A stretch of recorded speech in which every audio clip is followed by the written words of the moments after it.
하나님께서 우리에게 주시는 말씀은 요한일서 5장 1절로부터 5절까지 말씀입니다. 이런 인사를 많이 들어보셨죠? 오늘 하루도 승리하세요.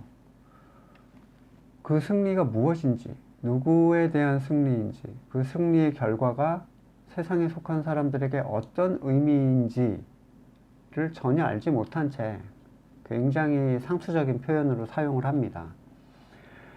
이 본문을 본 사람들은 세상을 이기고 싶어 하죠. 하지만 세상이 무엇인지에 대한 인식이 없는 상태에서 세상을 이기려고 하다 보니까 엉뚱한 행동들을 하기 시작합니다.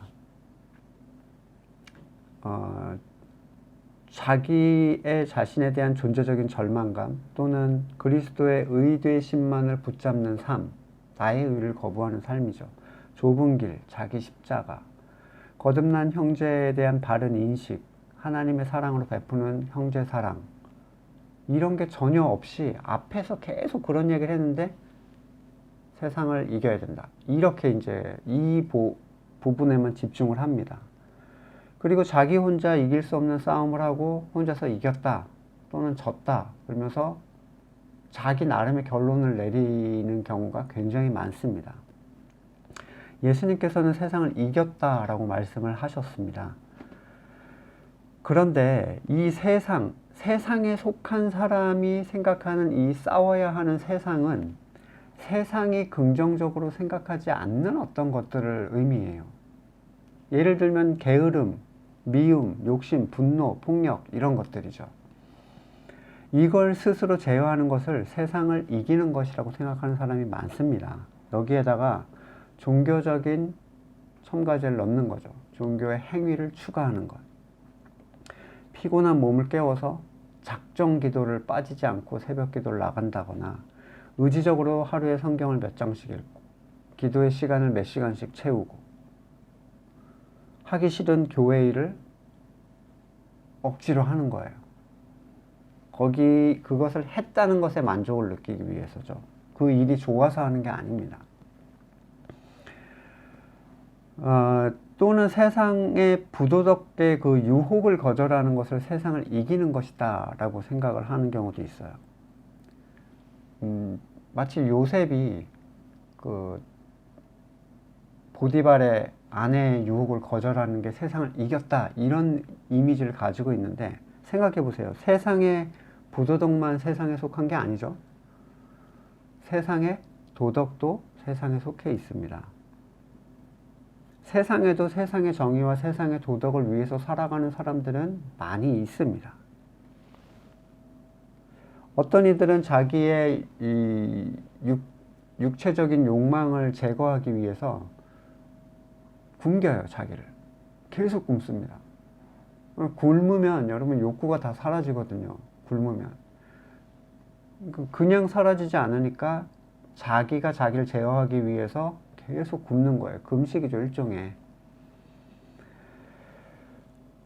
세상이 바라보는 세상과 하나님의 백성이 바라보는 세상은 분명히 다른데, 세상이 이기려는 세상은 자기를 불편하게 생각하는 자신을 부인하는 것 이외에는 방법이 없습니다.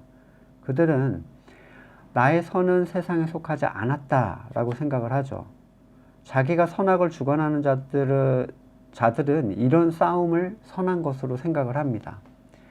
내 악을 거부하고 내 선을 추구하는 것. 그래서 그들은 감정적으로 고조되면 일시적으로 자기의 악을 강렬하게 제어할 수 있어요. 하지만 그것은 지속력이 없죠. 그리고 그 안에 생명력이 없습니다.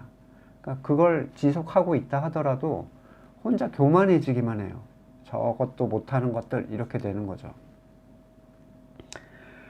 거듭나지 않은 사람에게 있어서 자기가 자기를 이기려는 싸움은 불가능한 싸움입니다. 어떤 재미있는 글귀를 본 적이 있는데, 자신과의 싸움에서 매일 지는 나를 보며 나 자신의 강함을 다시 한번 느낍니다. 예. 자기가 자기와의 싸움에 지고 있으면서도 자기의 강함을 느끼는 이 모순적인 상황은 사실 바울이 로마서 7장 하반부에서 했던 고백과 똑같은 고백이에요.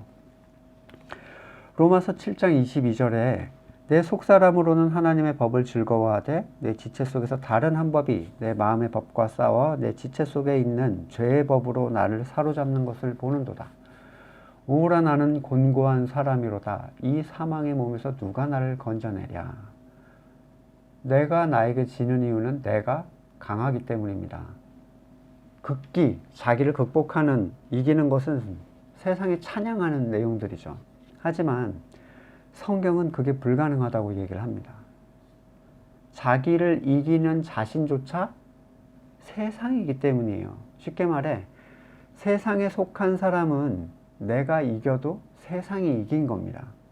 내가 뜻을 정하고 이것을 하고 이건 하지 않고 이런 일들은 성취된다 하더라도 더 강한 세상에 의해서 진 더 약한 세상일 뿐이에요. 골로새서 22장 20절에서 너희가 세상 초등학문에서 그리스도와 함께 죽었거든 어찌 세상에 사는 것과 같이 규례에 순종하느냐. 이 규례는 뭐냐면 뭐 붙잡지 말아라, 맛보지 말아라, 보지도 말아라, 뭐 어쩌고 막 행위를 제어하는 것들을 얘기해요. 이런 것들은 자의적 숭배와 겸손과 몸을 괴롭게 하는 데는 지혜 있는 모양이나 오직 육체를 따르는 것을 금하는 데는 조금도 유익이 없다. 왜냐하면 그 금하는 존재 자체가 육체이기 때문에 그걸 금해봤자 육체로부터 벗어나지 못한다는 거예요. 부처님 손바닥 안에 있는 거죠.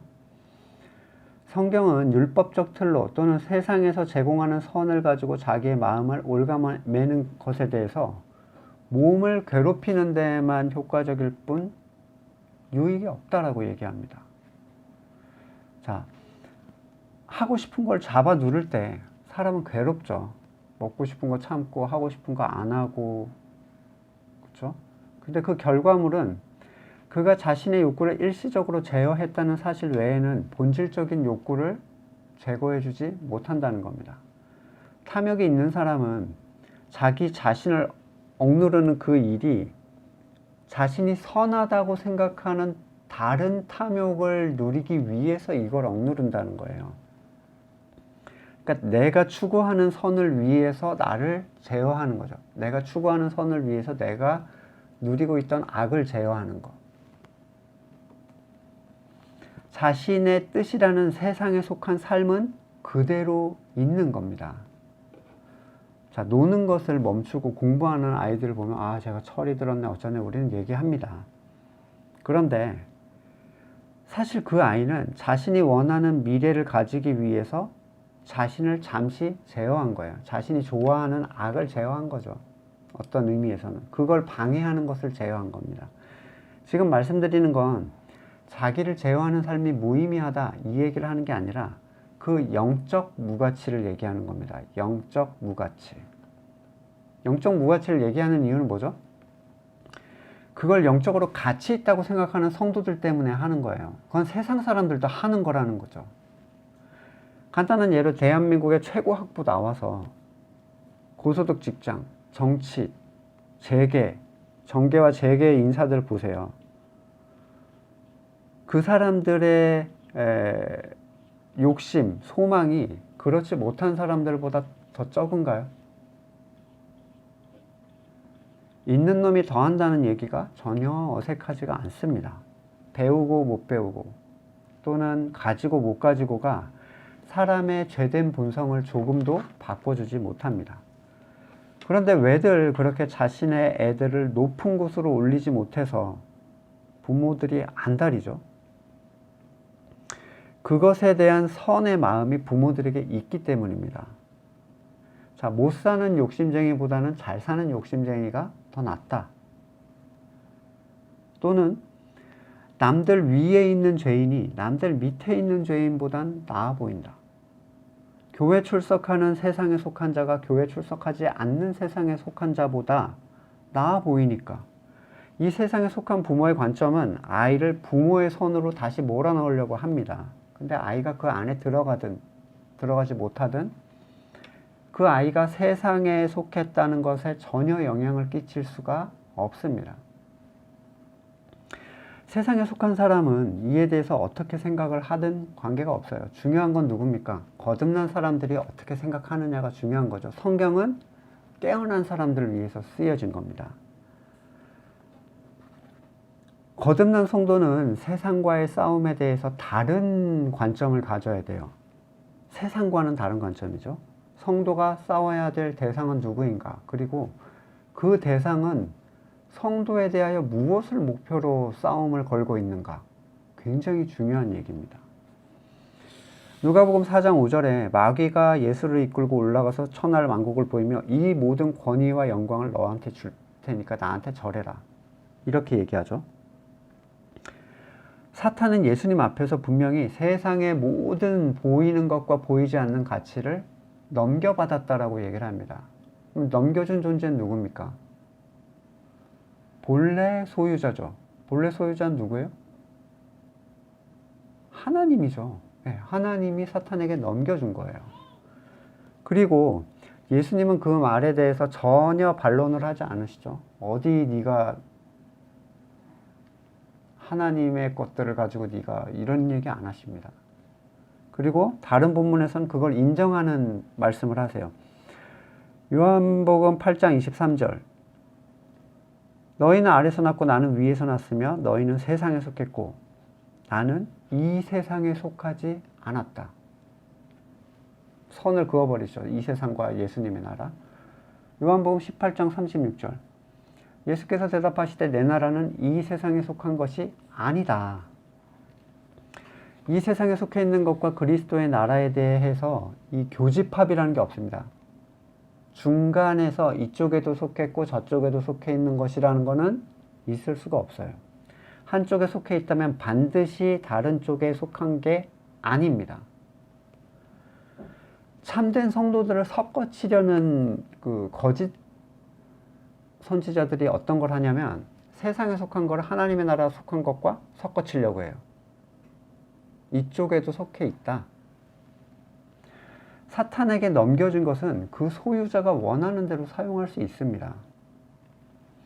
풀, 나무, 동물, 다이아, 물 이런 게 우리가 싸워야 할 대상입니까? 걔네가 갑자기 뭐 날라와서 때리고 그러지 않죠. 하지만 중요한 건 사탄은 이 세상에 속해 있는 걸 자신의 목적을 위해서 사용할 수 있는 권한을 하나님으로부터 넘겨받았다는 거예요. 마치 욥기에서처럼 네 마음대로 해봐. 대신 어떤 것은 건드릴 수 없다라는 경계를 정해놓고 마음대로 쓰게 하세요. 유괴범이 사탕으로 아이를 꼬실 수 있다면 사탕은 나쁜 게 아님에도 불구하고 우리는 사탕 든 사람을 조심해야 되죠. 사탕으로 유혹을 할 거니까요. 알지 못하는 사람이 과자 준다고 해도 따라가지 마. 강아지 보자고 해도 따라가지 마. 엄마가 너 부른다고 해도 따라가지 마. 이런 얘기들 요즘에 많이 하잖아요. 강아지가 나빠서 따라가지 말라는 얘기가 아니죠. 엄마라는 이름이 위험한 거기 때문에 따라가지 말라는 얘기가 아닙니다. 오히려 굉장히 그들이 좋아하는 거기 때문에 따라가지 말라고 하는 거예요. 그것을 이용하는 존재가 악하기 때문에 그것이 너 눈앞에 왔다 갔다 할 때 너 되게 조심해야 된다. 이 얘기입니다. 사탄은 자기에게 속한 걸 하나님께 속한 걸로 포함시키고 싶어 하죠. 왜요? 그래야지 위정이 되니까요. 하지만 성경은 그렇게 얘기하지 않습니다. 하나님의 것은 영원합니다. 절대로 사라지지 않아요. 물질, 인간관계 이런 것들처럼 종말이 온 다음에 사라지지 않습니다. 그것은 진리에 속해 있어요. 하나님의 본뜻에 굉장히 충실한 위치에 있습니다. 이 조건에 들지 않는다면 여러분 성도는 세상을 준다고 해서 또는 세상을 얻었다는 이유로 따라가면 안 됩니다. 바보 같은 사람들이에요. 내가 누가 기도해 줬는데 물질이 생긴 거예요. 그 사람이 기도한 대로. 그럼 따라가요. 사탕 들고 일로 와봐 그러면 따라가는 것처럼 따라간다니까요. 자, 병이 나왔어요. 이건 따라가야 돼. 따라가요. 내가 원하는 게 성취된다고 해도 따라가면 안 됩니다. 그게 세상이라면. 세상이라는 대상 광범위하다고 했죠. 눈에 보이고 보이지 않는 모든 세상에 있는 것들, 영광, 명예 이런 것들도 다 포함이 된다고 했죠. 칭찬, 인정받음, 하지만 분명한 건 그 소유주가 누구라고요? 사탄이라는 거예요. 세상에 있는 것들의 소유주, 권한을 가진 자. 요한복음 12장 31절. 이제 세상에 대한 심판이 이르렀으니 세상 임금이 쫓겨날 것이다. 세상의 임금이라고 예수님도 표현하고 계시죠. 15장 19절 요한복음. 너희는 세상에 속한 자가 아니요. 이게 하나님이 부르신 사람들. 내가 너희를 세상에서 택하였기 때문에 세상이 너희를 미워한다. 자, 마인드 컨트롤로 또는 배운 지식으로 나는 세상에 속하지 않았어. 이런 거 해봐야 소용이 없습니다. 거듭난 그 체험이 있는 사람들한테 하는 얘기예요. 이상해요. 뭔가 달라요. 비슷해질 수가 없어. 같이 갈 수가 없어요. 거듭난 사람들은 알 거예요. 이게 무슨 얘기인지. 하나님께서 그에게 죄를 알게 하셨어요. 뭐 잘못한 거 어렸을 때 뭐 이런 거 말고 그냥 본질적 내가 하는 모든 선도 다 죄라는 걸 알게 하셨다고요. 하나의 의를 따라가게 하시는 그 사람들에게 적용되는 얘기입니다. 교회 된 사람에게 하는 얘기지 교회 다니면서 종교행위를 하는 사람들한테 쓴 책이 아니에요. 서신서는. 성경은 거듭난 사람이 세상에 있는 것에 대하여 대하는 태도에 대해서 매우 경계를 시킵니다. 똑같은 거죠. 사탕 들고 누가 하면 따라가지 마라. 위험하다. 자, 야고보서 4장 4절에 간음한 여인들아 세상과 벗된 것이 하나님과 원수됨을 알지 못하느냐. 그런즉 누구든지 세상과 벗이 되고자 하는 자는 스스로 하나님과 원수가 되는 것이니라. 간음한 여인이라는 건 그리스도를 신랑으로 삼았던 자가 간음을 하게 된 경우를 얘기하죠. 그리스도랑 뭐 만나본 적도 없는데 딴 사람 만난다고 누가 간음한다고 얘기 안 하잖아요. 그가 그 영적 순결성을 잃고 세상을 향해 떠나간 경우를 얘기합니다. 거듭난 영이 있는 사람에게 주는 경고예요. 데마 아시죠? 세상에 속한 것을 따라서 사탕을 흔들어대니까 사탄을 따라서 떠나갔습니다. 디모데후서 4장 10절 데마는 이 세상을 사랑하여 나를 버리고 떠났고 데살로니가로 갔고 하나님은 세상을 가지고 성도를 따라오게 하시는 분이 아니에요. 굉장히 중요합니다. 그렇게 따라오게 하는 존재는 사탄이에요. 하나님은 자 여기 성공이 있어. 여기 명예가 있고 여기 네가 원하는 게 있고 여기 네가 원하는 이성이 있어. 따라와. 흔들어대는 존재가 절대로 아닙니다. 하나님의 방법이 아니에요. 하나님의 방법은 그렇게 얄팍한 수단이 아닙니다. 세상에 속한 사람도 좋아할 만한 그런 수단이 아니에요. 하나님께서 이끄시는 방식은 광야에서 잘 드러납니다. 오히려 필요하고 좋아하는 것들을 제한하세요. 그래도 따라오나를 보시는 거죠. 뭐 때문에 따라오는 거죠? 구원하심에 대한 체험 때문에 따라오는 거예요. 여러분, 광야 애굽에서 건져준 그 놀라운 체험, 홍해를 건너게 한 그 체험이 있기 때문에 따라갈 수가 있는 거예요. 그래도. 근데 애굽에 앉아 있는데 광야를 누가 뭐하러 따라가겠습니까? 그러니까 사람들이 성공을 하기 위해 자기가 원하는 걸 얻기 위해서 자꾸 건물의 교회로 몰려드는 겁니다. 거기 있는 목사들은 그걸 흔들어대요. 더 열심히 해서 누가 이번에 이렇게 하더니 이런 걸 얻게 됐다고 이런 거 자랑하잖아요. 불기둥과 구름기둥은 예측할 수 없는 곳으로 가고 언제 끝나는지도 알 수 없게 계속 같은 자리를 돌아요.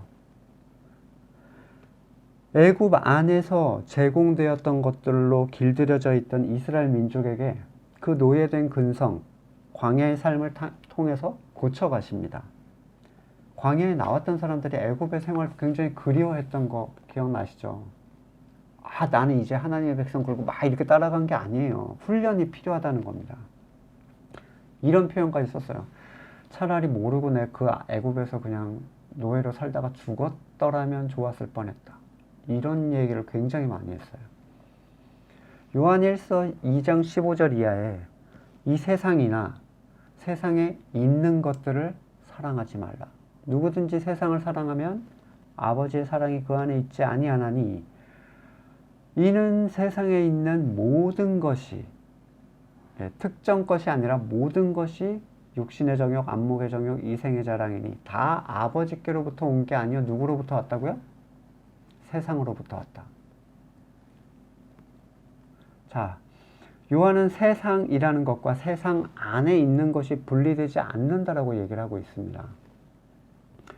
세상을 추구하지 말자라는 얘기를 하면 우리가 물질을 그렇게 하나님께 간구하면 되겠느냐, 성공을 간구하고 자녀의 성공을 간구하고 네가 원하는 걸 그렇게 세상 걸 간구하면 되겠느냐 하면 반론으로 이런 얘기를 많이 들어보셨을 거예요. 목사들이 이런 얘기를 합니다. 사탄이 나쁘지 세상에 있는 게 뭐가 나쁘냐. 목사들이 그래요. 돈 없이 살 수 있냐? 세상 없이 살 수 있어? 너 밥 안 먹고 살 수 있어? 이런 수준 낮은 반론을 통해서 세상에 대한 허용을 막 주장하는 거예요. 구해도 된다. 하나님이 주신 거다. 이건 다 선한 거다. 자, 이 사람들은 세상에 속한 사람들입니다. 사탄은 어떻게 하죠? 하나님의 말씀의 본질을 왜곡해서 사용합니다. 창세기 3장 1절 보시면 뱀이 물어봐요. 여자에게 물어 이르되 하나님이 참으로 너희에게 동산의 모든 나무의 열매를 먹지 말라고 하시더냐. 하나님이 그런 얘기 하신 적 없죠? 네. 그가 그 얘기를 하는 의도는 뭡니까?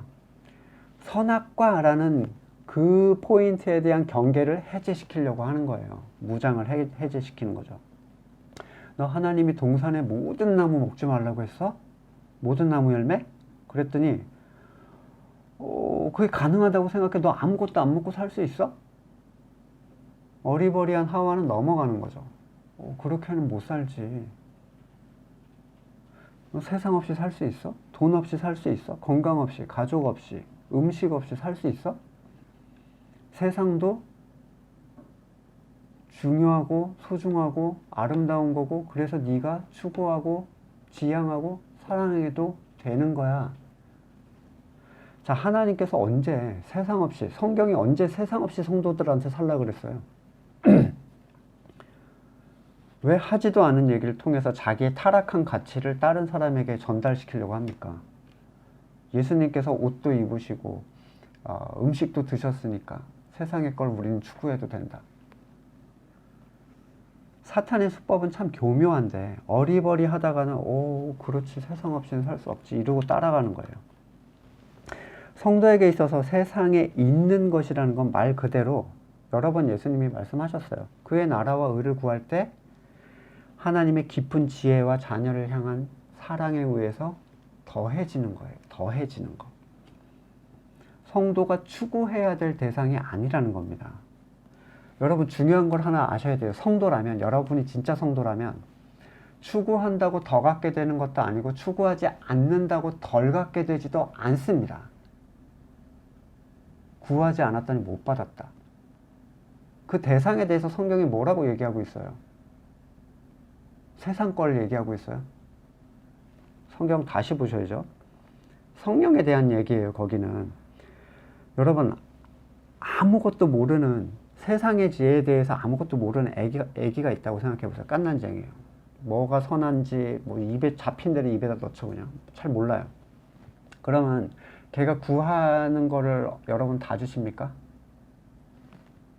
뭐 볼펜 잡고 입에다가 넣으려고 하면 여러분 아이고 네가 원하는 거니까 먹어라 그러세요? 또는 걔가 구하지 않으면 안 주세요? 울지 않으면 기저귀도 안 갈아주고 밥도 안 주고 그럽니까? 재우지도 않고? 바보 같은 생각이죠. 완전 바보 같은 생각이에요. 구해야 더 받고 구하지 않으면 못 받는다.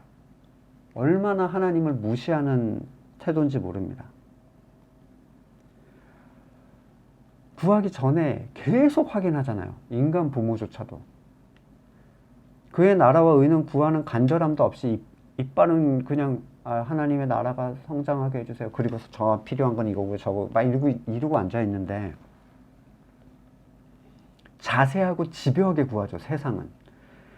그걸 구했기 때문에 얻었노라고 얘기하는 사람은 하나님의 선하심과 지혜와 그 자녀를 주신 사랑을 멸시하는 사람이에요. 내가 구해서 얻었다라고 하는 사람들.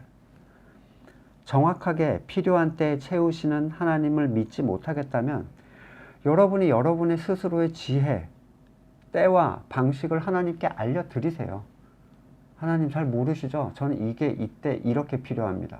주시기나 하세요. 이거잖아요, 그냥. 그게 무능하다, 나는 지혜 없다라고 생각하는 사람들의 간구입니까? 40일 작정해서 뭘 뜯어내려고 하는 하나님 없는 사람들의 기도죠. 이방인들의 기도. 디모데전서 6장 17절. 네가 이 세대에서 부한 자들을 명하여 마음을 높이지 말고 정함이 없는 재물에 소망을 두지 말고 오직 우리에게 모든 것을 찔끔찔끔 주사가 아니죠. 후히 주사 누리게 하시는 하나님께 두며. 못 믿겠어요? 못 믿겠다는 거잖아요. 이거를. 소망은 하나님께 두는 겁니다. 에베소서 3장 20절. 우리 가운데 역사하시는 능력대로 우리가 구하거나 생각하는 모든 것에 더 넘치도록 하게 하실, 능히 하실 그 이에게. 여러분, 우리가 생각하는 것보다 훨씬 지혜롭고 우리가 추구하는 것보다 훨씬 더 많이 주실 수 있는 그 분에게 이걸 믿지 못하겠다면 어떻게 하나님을 믿는 사람이라고 얘기를 하겠습니까? 내가 원하는 만큼 주지 않을까 봐 두렵죠. 여러분, 주기도문에 자, 네 소원을 구해라 이런 게 있어요? 어떤 사람들은 일용할 양식을 자, 네 소원을 구하라는 거라고 바꾸더라고요. 정말 타락한 심령이죠. 내 선을 구하지 않는 존재를 만들기 위해서 예수님을 보내셨는데 네 선을 구하라는 기도를 바꾸는 게 누굽니까? 사탄이죠. 이건 합격하게 해주시고 누구를 만나게 해주시고 이번에 얼마까지 되게 해주시고 어떤 분은 저 예전에 사역하던 교회에서 기도 제목을 나누랬더니 사업하는 분이었는데 정부에서 이번에 뭐 조사 나온대요. 근데 자기가 그대로 안 했어. 이거 잘 넘어갈 수 있게 기도 제목을. 그래서 제가 그 자리에서 이거는 기도하기가 그런데요? 어떻게 그런 기도 제목이 당당하게 나옵니까? 그렇게 자라온 거예요. 그런 존재라고 하나님을 배워온 거죠. 세상에 있는 그 어떤 것도 참된 성도의 사랑의 대상 또는 간구의 대상 또는 만족의 대상이 될 수가 없습니다. 요한일서 4장 17절. 이로써 사랑이 우리에게 온전히 이루어진 것은 우리로 심판날의 담대함을 가지게 하려 함이니 주께서 그러하신과 같이 우리도 세상에서 그러하다. 세상에서의 삶이 주님의 삶과 동일해져야 돼요. 그래야 마지막 날에 담대함을 갖는 거예요. 주님이 언제 그런 거 요구하고 사셨습니까? 십자가 앞에서조차 아버지의 뜻대로 해달라고 하신 분인데. 참된 성도는 세상을 주님이 살아가셨던 그 방식을 따라서 살아가는 사람들입니다. 자, 세상에 있는 것들에 대한 얘기를 지금 했는데 그럼 세상은 뭐냐? 막 적극적으로 성도를 공격하는 그 존재는 누구냐? 이 주관자가 누구냐? 요한복음 7장 7절. 세상이 너희를 미워할 수 없다. 그러나 세상은 나를 미워한다. 내가 세상을 보고 그 하는 일이 악하다고 증언하기 때문이다. 세상은 자기에게 속한 자들에게 자기처럼 살라고 합니다. 선과 악을 네가 주장해. 네 뜻대로 살아가면 돼. 네 뜻대로 착하게 살면 돼. 이거예요. 그게 사탄이 했던 거거든요. 세상에 있는 것들은 성도를 미워하지 않아요. 있는 것들은. 다만 경계의 대상이 될 뿐이죠. 근데 요한복음 7장 7절에 나오는 이 세상이란 존재는 감정을 가지고 있습니다. 이성도 있어요. 반응합니다. 누굽니까? 당연히 세상의 소유주, 사탄이죠. 우리의 싸움은 믿지 않는 사람들에 대한 싸움이 아니에요. 그 소유주에 대한 싸움입니다. 에베소서 6장 12절. 우리의 씨름은 혈과 육을 상대하는 게 아니요 통치자들과 권세들과 이 어둠의 세상 주관자들과 하늘에 있는 악의 영들을 상대함이라. 타 종교인들 막 사탄아 물러가라. 여러분, 교회 안에도 차고 넘칩니다. 자기의 선을 주장하면서 사탄의 소유로 살아가는 사람들이요. 물론 건물의 교회 아니죠. 순수한 그리스도의 영적 공동체 안에는 있을 수가 없어요. 그런 사람들은. 자, 우리의 싸움은 보이지 않는 것들에 대한 싸움이에요. 근데 육신을 입은 이 나약한 이 존재들이 어떻게 그 싸움을 이깁니까? 중요한 건 성경에서 성도들에게 너희는 이미 이긴 자들이라고 얘기를 한다는 거죠. 성도의 승리라는 건 머리 대신 그리스도에게 연합됨으로써 함께 누리는 승리예요. 그러니까 내가 취해야 되는 승리는 이분과 붙어서 승리를 취하는 거지 싸워서 취하는 승리가 아니라는 겁니다. 승리는 우리의 행동의 결과물이 아니에요. 굉장히 중요한 얘기예요. 우리가 싸워서 이겨야 이기는 게 아니라는 거예요. 누군가 교회라면, 교회 된 자라면, 교회 다닌 사람 말고 교회 된 자라면 그는 이미 승리한 자입니다. 이 얘기를 지금 요한이 하는 거예요. 요한복음 16장 33절 내가 이것을 너에게 말하는 것은 너희가 세상 안에 평화를 얻게 하려는 것이다. 너희가 내 안에서 평화를 얻게 하려는 것이다. 너희는 세상에서 환난을 당할 것이다. 그러나 용기를 내라. 내가 세상을 이겼다. 전에 야구로 비유해 본 적이 있어요. 예수님이 투수입니다. 아메리칸 리그인데 제가 생각을 막 해봤어요. 어떻게 하면 좀 편하게 설명을 할까. 아메리칸 리그는 타자도 합니다. 투수가. 나올 때마다 홈런을 치는 거예요. 번트를 대고 나가든 주자가 누가 나가있으면 홈런을 치고 방어율이 제로야. 아무도 그분의 공에 터치를 못해요. 점수가 어마어마하게 차이가 났죠, 지금. 그럼 이제 계속 9회를 향해서 달려가고 있어요. 자, 제 차례가 됐습니다. 타석에 돌아왔어요. 제가 아웃되면 제 팀은 집니까? 제가 아웃되면 다음 선수가 쓰겠죠. 그쵸? 그분은 실점하지 않는 투수예요. 제가 땅볼을 치던 병살타를 치던 삼진을 당하던 또는 홈런을 치던 그분의 승리가 나의 승리입니다. 팀이 우승하면 여러분 안타 타점 낸 사람만 좋아합니까? 타점 낸 사람만 혼자 막 뛰고 다 막 이러고 있어요? 벤치 멤버도 다 뛰어나와서 좋아합니다. 왜요? 같은 팀이니까 우승팀인 거예요. 우리는 우승팀. 시리즈 내내 무안타였던 사람도 좋아합니다. 왜요? 더 좋아해요. 지면 자기 책임인데 이겼기 때문에 자기 책임이 다 날아갔거든요. 더 좋아하죠. 네, 오히려. 이미 주님께서 충분한 점수를 뽑아 놓으셨어요. 십자가에서. 완료해버렸어. 더 이상 어떻게 못해요. 역전당할 수가 없어요. 당신이 벤치 멤버라도 승반지를 낄 수 있습니다. 십자가상의 그 강도처럼요. 아무것도 안 했는데 천국 가는 거예요. 팀으로 불러줬어요. 갑자기. 고린도전서 10장 16절 우리가 축복하는 바 축복의 자는 그리스도의 피에 참여함. 우리가 따에는 떡은 그리스도의 몸에 참여함. 떡이 하나요 많은 우리가 한 몸이니 한 팀이니 우리가 다 한 떡에 참여하고 있기 때문이다. 자, 하나님께로부터 난 자는 하나님의 팀인 교회입니다. 팀명이 교회예요. 교회는 세상을 이깁니다. 자, 내가 잘해서 이기는 게 아니라 그리스도께서 이겨놓으신 팀에 내가 들어갔기 때문에 그 승리를 누리는 거예요. 세상을 이기는 승리는 우리의 절제력이나 눈여겨볼 만한 우리의 대단한 활약상이나 내 마음에 안정감을 주는 자신의 행위 따위가 아닙니다. 세상을 이기는 것은 우리의 리더 되시는 그리스도께서 우리에게 하나님의 의를 이루셨다는 그 가치를 믿는 그 믿음이 우리가 그분의 팀에 속하게 해주는 거예요. 세상과 싸워야지 이러고 있는 사람은 정말 바보 같은 사람이에요. 이것은 오직 택함을 받은 사람에게만 주어지는 믿음입니다. 이런 목사님 있죠? 한번 믿어봐. 믿어. 난 분명히 얘기했어. 너가 안 믿었어. 그러니까 너 책임이야. 궤변이에요. 왜 궤변이냐면 주님은 믿음을 주지 않고 믿으라고 하지 않으세요. 예수님이 막 믿으라 했는데 너는 안 믿으니까 너네 소용이 없어. 막 이렇게 하시나요? 그냥 깨워서 믿게 만드세요. 예수님은 깨워서. 자, 만약에 그냥 믿으라고 하면 선한 게 없는 존재가 어떻게 그렇게 선한 걸 어디서 갑자기 꺼내가지고 그걸 받아들이겠어요?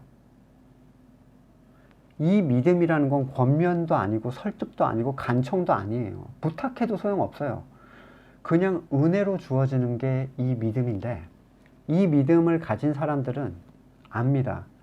내가 믿은 게 아니라 그분이 주신 믿음이 나를 이렇게 믿게 했다는 걸. 자, 교회 다니게 했다는 얘기가 아니죠. 뭘 얘기합니까? 내 모든 선에 가치 없음을 주님이 알게 해주셨다는 걸 그 사람은 알아요. 그리고 그분의 승리가 나의 승리가 된다는 것도 예수님이 그 사람에게 믿게 해주십니다. 자, 타석마다 삼진만 당해서도 괜찮아요. 여러분이 그분의 팀으로서 타석에 서서 당신의 차례를 감당한다면 됩니다. 내 차례에 못해서 이 팀이 질 거면 예수님이 이겨는 건 뭐예요? 나는 예수님하고 관계없다는 얘기예요. 그 얘기는. 그건 그냥 내 싸움이죠. 내 팀이 아니라 내 싸움이죠. 개인전이에요. 그건. 개인전으로 생각하는 사람이 정말 많아요. 팀이라고요. 우린 팀, 교회. 성도는 주어진 기회에 그분을 의지해서 최선을 다해서 한번 휘두르면 됩니다. 자, 그가 홈런을 친다 해도 이미 이겨놓은 게임에서 친 홈런이에요. 자랑할 게 없습니다. 내가 결승타를 친 게 아니에요. 자, 그가 삼중사를 쳐도, 삼중사는 뭐냐면 한 번 쳤는데 3아웃을 한 번에 쳐버린 거예요. 내 혼자 내 책임으로. 삼중차를 쳐도 이긴 게임에서 친 삼중살이에요. 홈런을 친다면 기쁘겠죠. 저도 짜릿한 손맛 한번 누려본 거니까요. 그죠? 예, 하지만 그분의 활약상 앞에서 홈런 친 건 아무것도 아니에요. 삼중사를 치면 씁쓸하겠죠. 미안하기도 하고. 하지만 그분의 이루어 놓으신 승리 앞에서 그건 아무것도 아니에요. 째려보지 않습니다. 여러분. 왜요? 만점 차로 이기고 있는데 삼중사를 한번 칠 수도 있지. 하나님은 우리가 점수를 뽑아서 이기게 하기 위해서 우리를 뽑으신 게 아니에요. 우리 중에는 게임에 불려나갈 만한 스펙을 가진 사람이 아무도 없다는 걸 아셔야 돼요. 무가치한 사람들을 뽑아주셨어요. 왜요? 그 승리를 은혜로 누리게 하시려고. 그 참여의 기회를 은혜로 누리는 거지, 승리의 책임을 지게 할 만한 존재가 우리한테는 아무도 없다는 겁니다. 자, 내가 안타 못 치고 땅볼 쳤어요. 무기력해.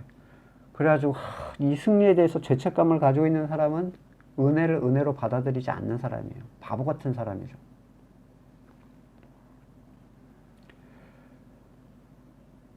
누가 메이저리그에 그 타석에 한 번 서는 건 영광이죠. 여러분, 우리나라에서 탑 클래스의 야구 선수들도 메이저리그 타석에 잘 못 씁니다. 2군부터 보내요. 거기도 AA부터. 근데 그 타석에서 스윙 한번 해볼 수 있다는 건 여러분 영광이죠. 중간에 잘 못하고 돌아오는 사람들도 메이저리그나 갔다 온 사람이다.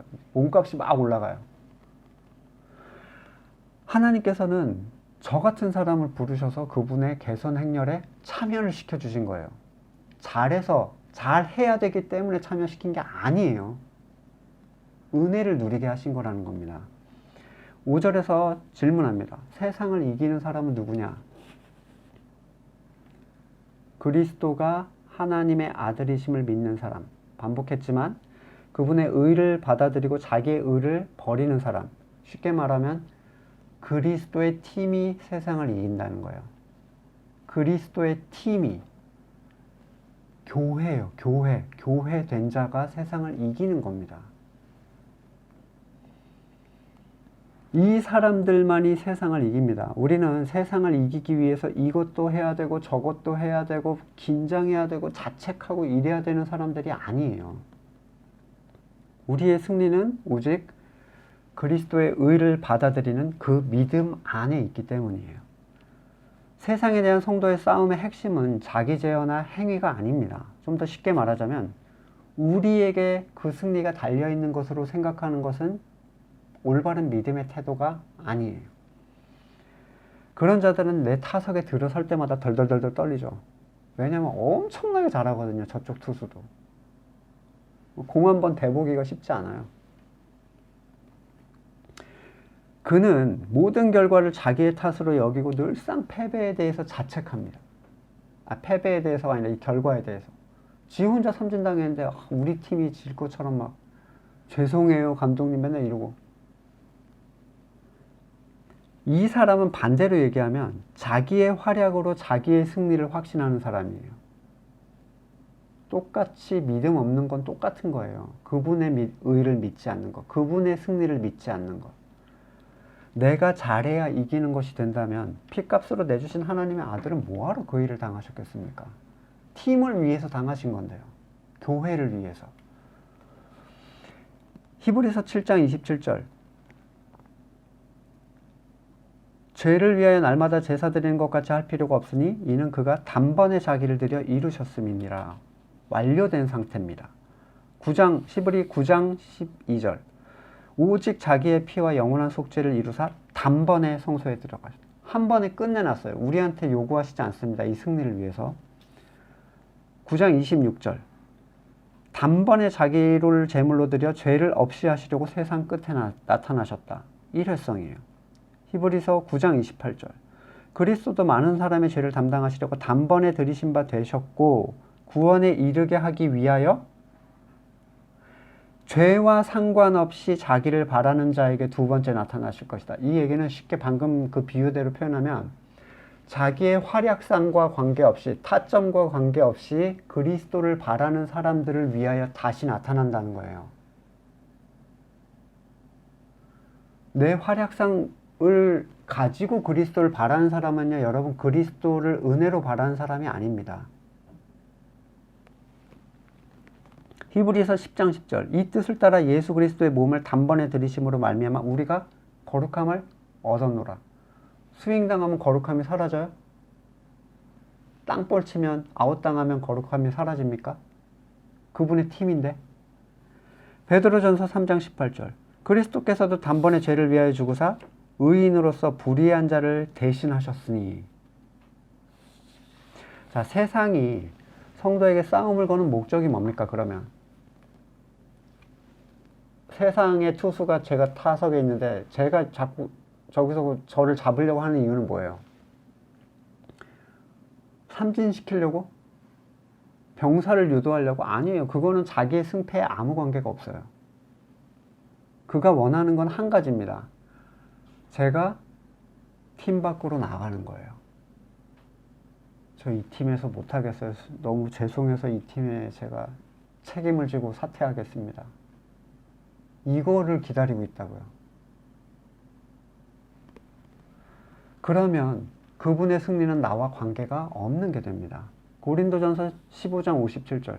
우리 주 예수 그리스도로 말미암아 우리에게 승리를 주시는 하나님께 감사하노니. 뭐로 승리를 주신다고요? 그리스도로 말미암은 승리예요. 내 활약상으로 인한 승리가 아닙니다.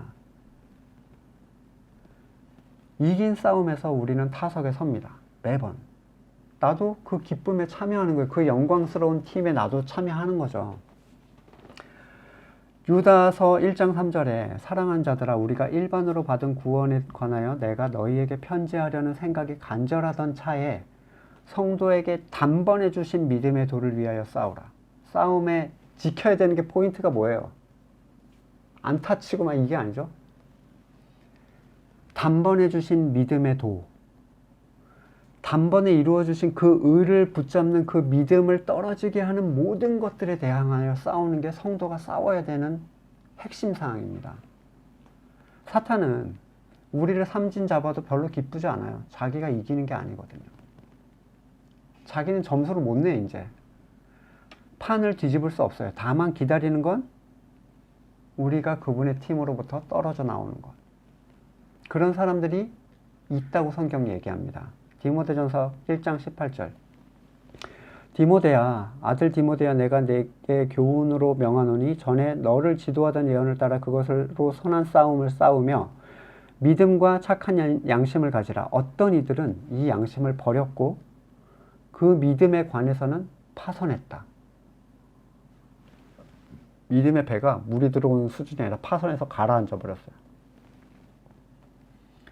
교회로부터 떨어져 나갔다는 얘기입니다. 그리스도를 믿는, 그리스도를 하나님의 아들로 시인하는 그 믿음으로부터 떨어져 나간 거예요. 보세요. 그는 떨어져 나감으로써 세상을 가질 수는 있었겠죠. 세상에 있는 것들. 하지만 승리를 가질 수는 없습니다. 그는 진 팀으로 들어간 거예요. 이미 진 팀으로. 그리스도의 팀 밖으로 나간다는 건요, 무소속이 된다는 게 아니라 세상 팀으로 들어간다는 얘기예요. 팀은 두 개밖에 없어요. 교집합도 없고 둘은 분명히 나눠져 있습니다. 히브리서 3장 12절 형제들아 너희 삼가 너희 중에 누가 믿지 아니하는 악한 마음을 품고 살아계신 하나님에게서 떨어질까 조심할 것이요. 교회 밖으로 떨어지는 걸 얘기해요. 오직 오늘이라 일컫는 동안에 매일 피차 권면해서 서로, 이게 이제 성도의 교제가 중요한 이유죠. 누구든지 죄의 유혹으로 완고하게 되지 않도록 하라. 우리가 시작할 때 확신한 것을 끝까지 잡고 있으면, 시작할 때 확신한 것을 끝까지 잡고 있으면 어떻게 된다고요? 그리스도와 함께 참여한 자가 될 것이다. 자, 예수님이 불러줬어요. 너 못해도 되고 나 너한테 그렇게 많은 거 기대하는 거 아니야. 들어와. 우리 팀 소속이면 너 이길 수 있어. 이거 붙잡으면 게임 끝나면 나는 우승 반지 끼는 거예요. 근데 이걸 못 붙잡고 떨어져 나갑니다. 우리가 빠지지 말아야 될 죄의 유혹은 뭡니까? 그리스도의 의를 떠나서 내 의가 다시 돌아오는 거죠. 내 선. 지금 건물의 교회에서 하고 있는 그 만들어 놓은 틀로 나를 자꾸 하나님한테 어필하려고 하는 거. 빌립보서 3장 7절에 무엇이든지 유익하던 것, 세상에 속한 것을 내가 그리스도를 위하여 다 해로 여길 뿐더러 또한 모든 것을 해로 여김은 예수 그리스도를 아는 지식이 가장 고상하기 때문이다. 내가 그를 위하여 모든 것을 잃고 해로 여김은, 배설물로 여김은 그리스도를 얻고 그 안에서 발견되려 함이니. 세상의 가치보다 귀한 그리스도의 의되심을 믿었던 그 믿음이 있어요. 사탄은 우리가 선을 쌓고 스스로의 의를 추구하기를 원합니다. 교회를 나와서 뭐 타 종교로 가라 이런 얘기 아니에요. 무신자가 되라 이런 거 원하지 않아요. 그 안에서 열심히 너의 선을 쌓아. 그러면 넌 내 거야. 끔찍하지 않으신가요? 온갖 종교 행위를 우리의 삶에 걸쳐두기 원하고 그것으로 하나님 앞에 자기를 어필하기를 원해요. 자기의 세상적인 성공을 통해서 교만해지길 원합니다. 내가 부자가 된 건 내가 하나님한테 잘했기 때문이야. 이 생각은 순식간에 들어갑니다.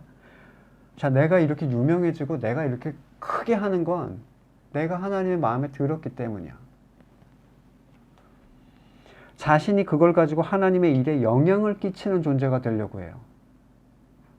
이 승리가 나에 의하여 좀 움직인다라는 걸 어필하고 싶은 거예요. 안타 한번 쳤다고. 이때 발생하는 현상이 뭐냐면 여러분 아주 쉽게 발생할 수 있어요.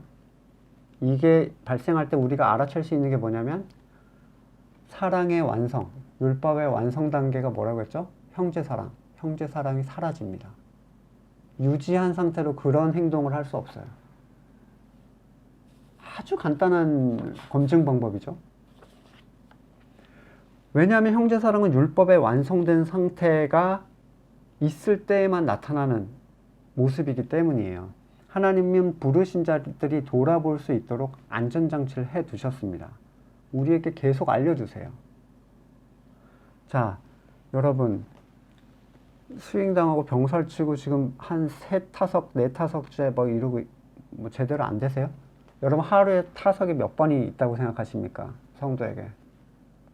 하나님과 세상 앞에 설 수 있는 그 타석이 몇 번이나 있다고 생각하세요? 스윙 당했죠? 바로 다음 타석입니다. 앉아서 쉬고 뭐 할 필요 없어요. 바로 다음 타석이라고요. 타석은 계속 돌아와요. 실망할 필요 없어요. 못했다고 좌절할 필요 없습니다. 여러분, 무엇에 집중하고 신앙생활을 하십니까? 승리 한 자로서 신앙생활을 하고 계신가요? 혹시 내 스스로 행위를 자책하면서 자신이 무슨 하나님께 큰 피해를 끼친 것처럼 이루고 생각하시는 거 아니에요? 원래 유익을 끼칠 수 있는 존재들이 아니었다니까요. 또는 내가 대단한 도움을 끼쳤는데 인정받지 못한 것처럼 생각하고 계시는 거 아닙니까? 우리는 다만 지금이라는 타석에서 배운 대로 스윙하면 됩니다. 배운 대로. 그럼 볼넷으로 나갈 수도 있고 데드볼로 나갈 수도 있고 출루할 수 있어요. 득점도 하고 타점도 칠 수 있죠. 이게 우리의 삶 전체의 타석으로 들어선다는 거예요. 이미 이긴 싸움에 참여하는 것만으로 우리는 큰 영광을 누리게 됩니다. 데살로니가 후서 2장 13절. 주께서 사랑하신 형제들아, 우리가 항상 너희에 관하여 마땅히 하나님께 감사할 것은 하나님이 처음부터 너희를 택하사 성령의 거룩하게 하심과 진리의 믿음으로 구원을 받게 하심이니, 택하고 거룩하게 해서 구원까지 받게 했어요. 이를 위하여 우리의 복음으로 너희를 부르사 우리 주 예수 그리스도의 영광을 얻게 하려 하심이니라. 그분의 팀에 소속을 넣어서 마지막 승리를 얻게 하는 게 하나님의 뜻이에요. 하나님은 무능한 자들을 부르십니다. 그 사람들한테 요구하실 이유가 없죠. 그럼 궤변이죠. 무능하면서 불렀는데 뭘 요구하시겠어요? 요구하는 건 딱 하나예요. 그리스도의 팀에 붙어 있어라. 그리스도를 떠나지 마라. 너희가 내 안에 붙어 있으면 안타도 치고 홈런도 치게 될 거야. 잘만 붙어 있으면. 그 얘기예요. 그것만으로도 우리는 그리스도의 영광을 함께 누리는 자가 될 겁니다. 말씀을 놓고 같이 기도하겠습니다. 여러분은 이긴 자로서의 신앙생활을 하고 계신가요?